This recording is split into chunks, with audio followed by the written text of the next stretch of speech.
If you learn Perplexity properly, you will get accurate answers faster than Google and more reliably than ChatGPT. I've spent hundreds of hours figuring out exactly how to use Perplexity effectively so you don't have to.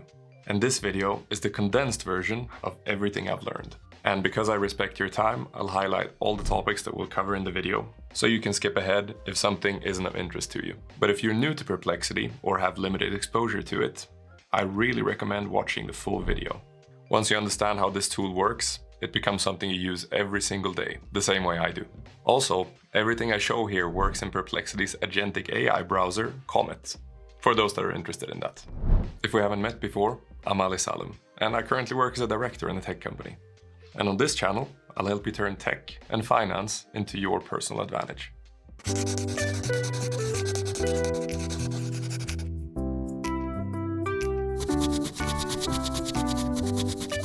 So this is the Perplexity UI in case you haven't seen it before. And as you probably notice, it looks very similar to ChatGPT, Claude, Gemini, and friends. So the chat window works the same way as all the other places, but it has a couple of features that we'll dive deeper into later in the video. For now, just know that this is where you interact with Perplexity. And then you have this ribbon on the left-hand side where you have all the additional options. Under Home, you have a set of subcategories at the top here.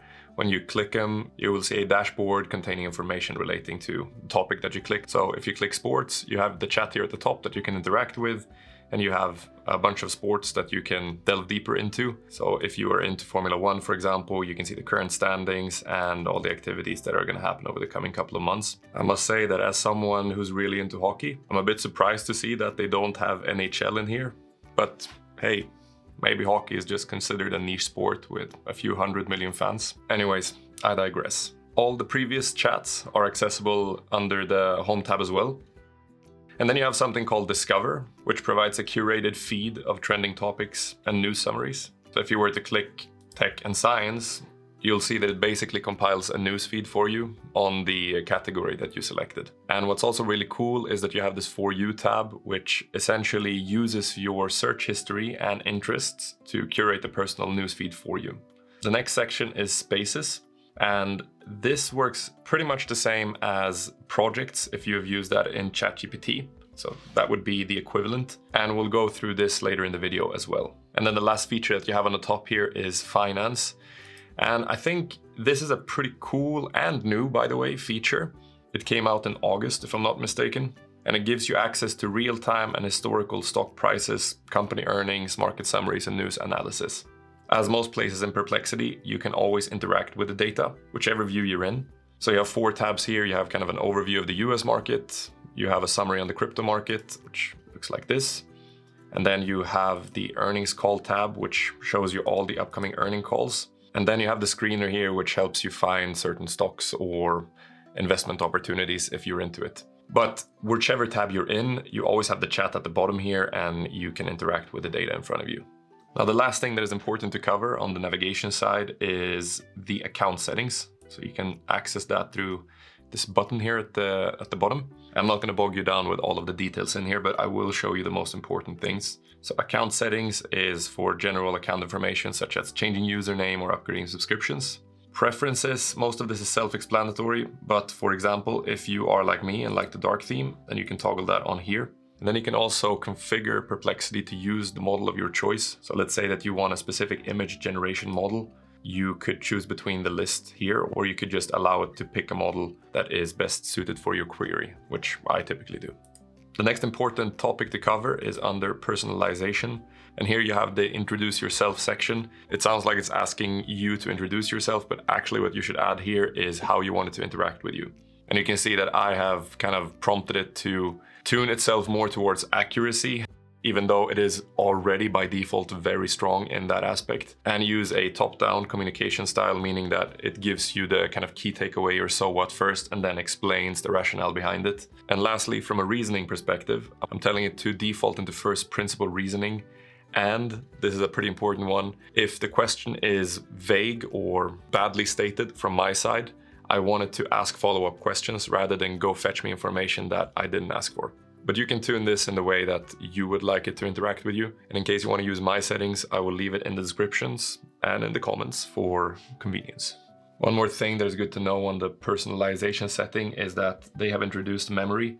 So this is, in my opinion, where ChatGPT have been shining up until now, because this gives the model a larger context window, but Perplexity is now catching up, so I'd definitely recommend you to toggle these on. Assistant is something that Max users can use. I'm not going to cover that here. That's the kind of $200 subscription. Tasks and notifications, we'll cover that later in the video. And connectors is the last thing that I want to mention here. If you want to plug yourself up to your Gmail or your Outlook or any other tool that is outside of Perplexity to pull information while you're working, then you can do that here. One more really cool thing is that you can also connect WhatsApp. When you do that, you can prompt Perplexity through your WhatsApp application. It won't show up in your Perplexity app, so it's kind of isolated in WhatsApp, but it's a pretty cool feature to know of.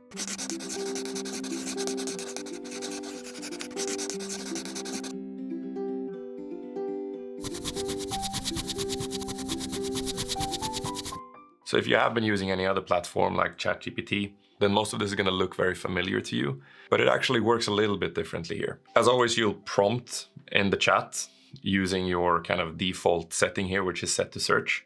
If you want to do deep research, you would toggle that on here. And if you haven't used it before, it creates an in-depth report on any topic that you prompted to research on. And then you have Labs, which is arguably one of the coolest features in here.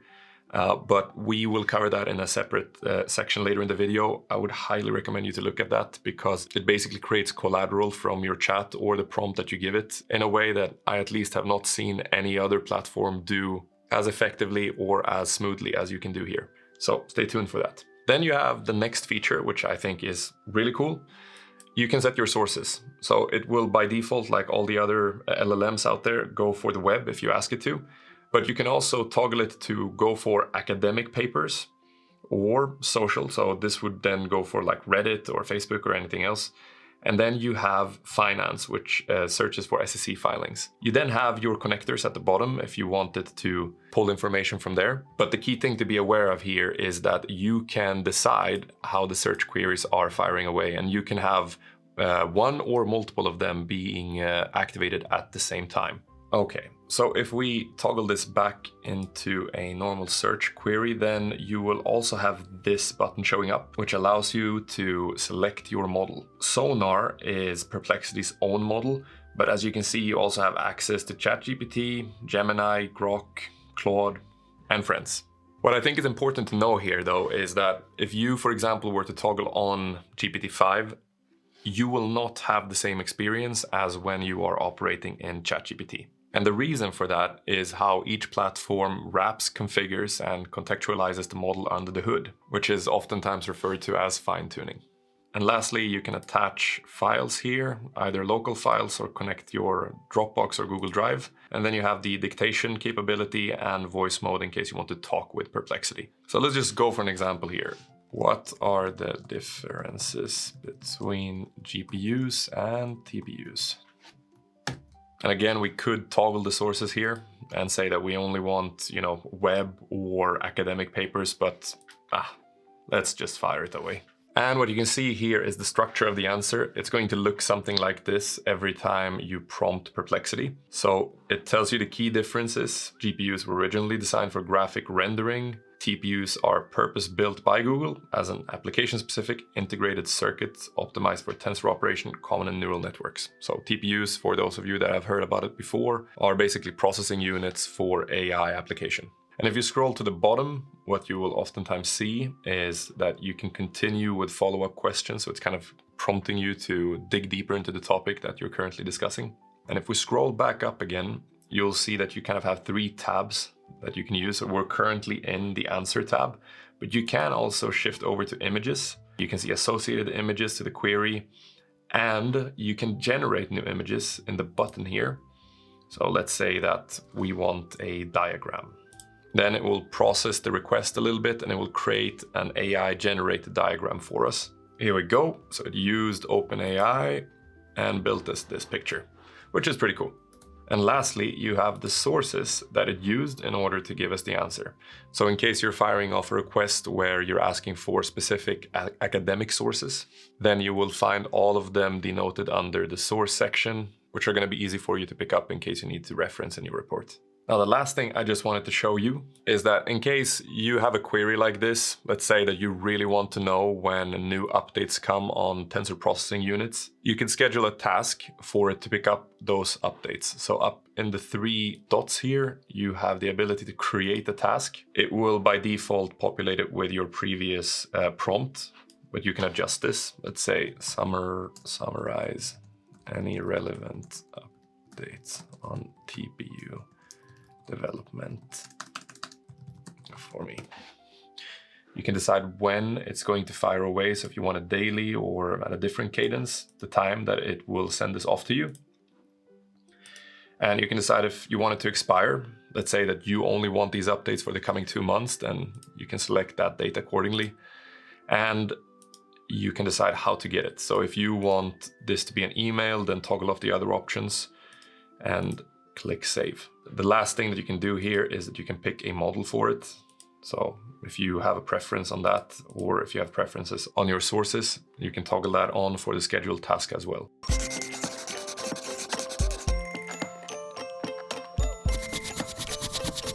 Perplexity have gotten a strong reputation for being more of an answer machine rather than a broader conversational assistant.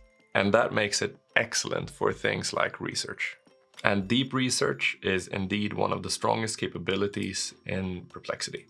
It's accurate, it allows you to toggle sources when you do the research, and operates very fast, in my humble opinion, relative to other deep researches such as on GPT or Gemini. So let's try it out. I'll just dump my prompt in here. And as you know, if you followed my previous videos, I'm crazy about coffee. So I'll generate a deep research on a coffee topic again. Let me just quickly run you through what we have in here. So we have a set of instructions that will make this a little bit funny. So produce a playful but accurate summary of global coffee consumption. And then I'm breaking that instruction down a little bit more to gather data on coffee consumption per person, average cups per coffee per day, and average hours of sleep per night, because I assume that there's a strong correlation between really crappy sleep and coffee consumption. And then identify cultural reasons, add 2-3 humorous observation, and some information around the tone. Lastly, we have the deliverables. I'm basically telling it to give us a high-level 3-bullet list, as well as a table outlining the data points that we have requested, and we have a one-shot here outlining the table structure. So let's fire this one away.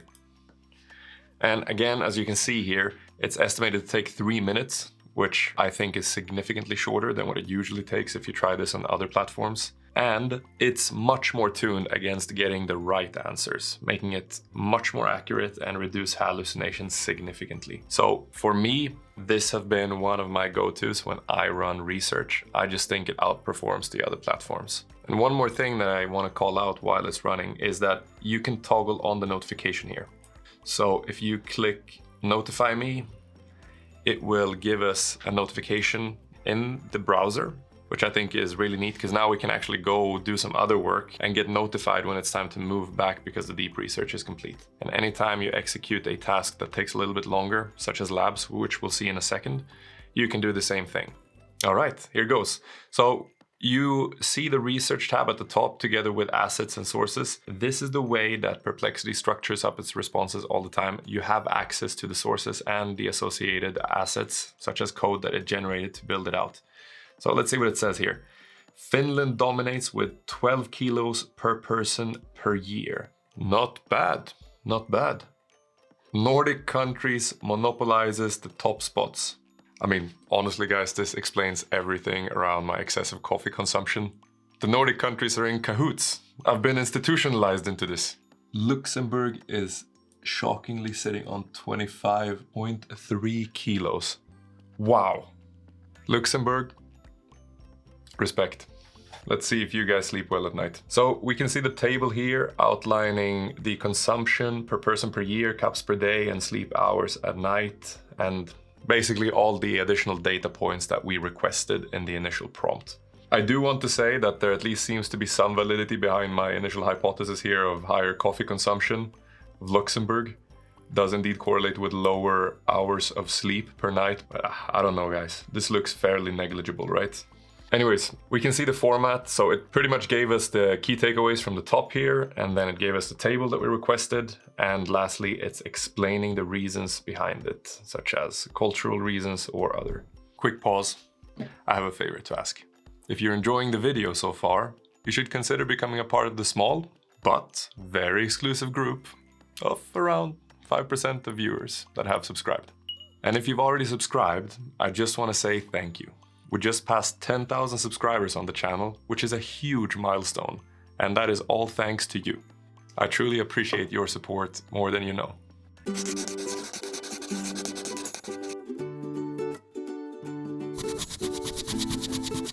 This is one of the coolest features in Perplexity. I'm actually really excited about this.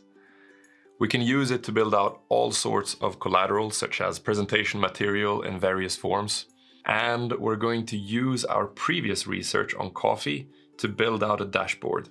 Let's dump in the next prompt. And what you'll notice is, similar to the previous prompt, it's fairly rudimentary. It's just outlining a few rules, but all of the kind of prompt engineering that I usually harp about is out the door. And you'll see that the result it generates is still very impressive. At a glance, build a cozy and playful coffee consumption dashboard. We're pointing it to use the research as the input data. And then we have a set of asks around what type of data that we want to create. And I'm not gonna go through all of the details in here. I will make sure to leave both the prompts in the description and in the comment in case you want to try this out yourself. And lastly, we have a field here for style. And I'm asking it to keep the style as warm coffee colors, cozy vibes, not corporate, and add tiny funny labels like, for Norway, we drink coffee because winter won't end, which probably has a small glimpse of truth in it. Let's toggle on labs at the bottom and fire this one away. And as you can see, the labs will take a little bit longer to generate. So this will land at around 12 minutes. Make sure that the notification is enabled, but it's worth it. You'll see why in a second. Guys, this is our cue. Take that as an opportunity for a refill. Cheers. So labs have completed creating our dashboard. If you want to access the dashboard, you just click what they refer to as an application in the middle here, and it will pop open this section on the side. And by the way, you can extend the UI as much as you want, so you're comfortable when you look at the dashboard. We can see our coffee consumption dashboard here, a cozy look at the world's caffeine habits. So most likely to have a fourth cup. Winners here are Finland and Norway. As a Swede, I disagree. Office Machine Despair Index. Luxembourg is the winner there, the machine that never resets. And this is an interesting one. So if you don't have data, you will see this. I deliberately want the LLM or Perplexity AI rather, to tell me when it's missing data, so I don't look silly if I were to present information and get challenged on a data point that is incorrect because the AI hallucinated. So when this happens, you would need to go find additional data, enrich your data model, and rerun the prompt. We can see coffee consumption per year, so it's outlined that in a nice format for us here. The sleep versus caffeine paradox. Canada is apparently in corporate denial mode, and Luxembourg says caffeine is a personality trait, we don't sleep. It's pretty funny. And what's really cool is that the dashboard is interactive. So if you want to take out the outlier Luxembourg here, you're going to see that the dashboard itself actually adjusts. So let's take out Finland and Norway as well. It says that Sweden is here. I call bullshit on this, but yeah, nevertheless. What's really cool about this is that you can toggle around as much or as little as you want.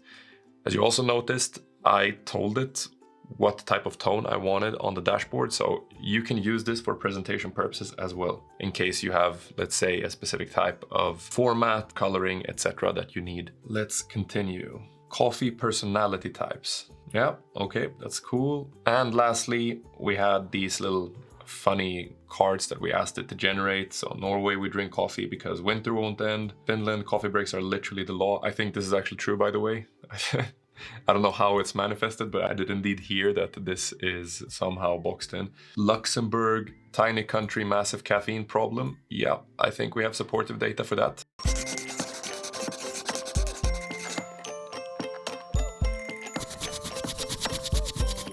Something that is really cool is that you can go back here and create a page. So once you click the 3 dots, you can click convert to page, and it will start building out your whole chat into a really cool format.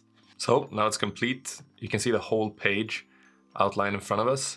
And what's really cool here is that it summarizes our findings into this really neat format, and you can either consume it yourself or you can share it with others by publishing, and then you can just send this link. So you can share this link with others and they can then access the page that you have created. You can also go back and edit this.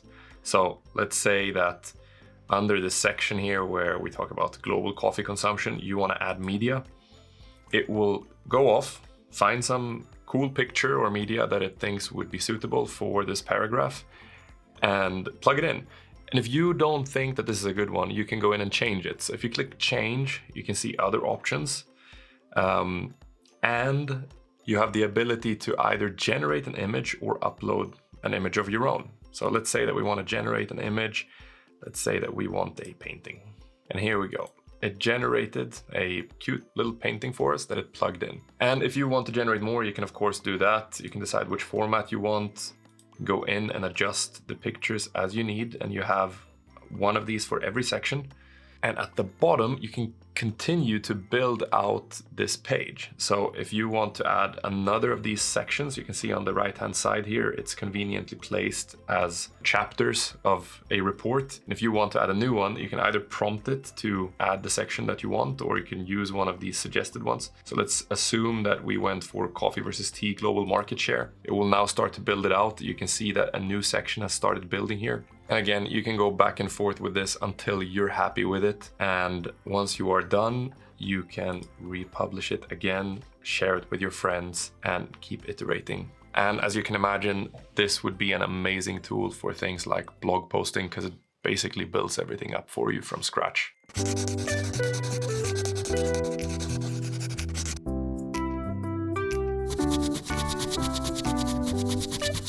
The last key capability of the video that you need to be aware of is the space section.